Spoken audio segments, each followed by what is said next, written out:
روزوں کا مہینہ رمضان کا مہینہ ہے، جس میں قرآن اول اول نازل ہوا، جو لوگوں کا رہنما ہے، اور جس میں ہدایت کی کھلی نشانیاں ہیں، اور جو حق و باطل کو الگ الگ کرنے والا ہے۔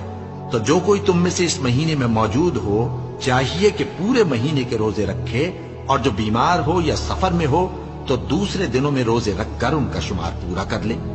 اللہ تمہارے حق میں آسانی چاہتا ہے اور سختی نہیں چاہتا، اور یہ آسانی کا حکم اس لیے دیا گیا ہے کہ تم روزوں کا شمار پورا کر لو، اور اس احسان کے بدلے کہ اللہ نے تم کو ہدایت بخشی ہے، تم اس کو بزرگی سے یاد کرو اور اس کا شکر کرو۔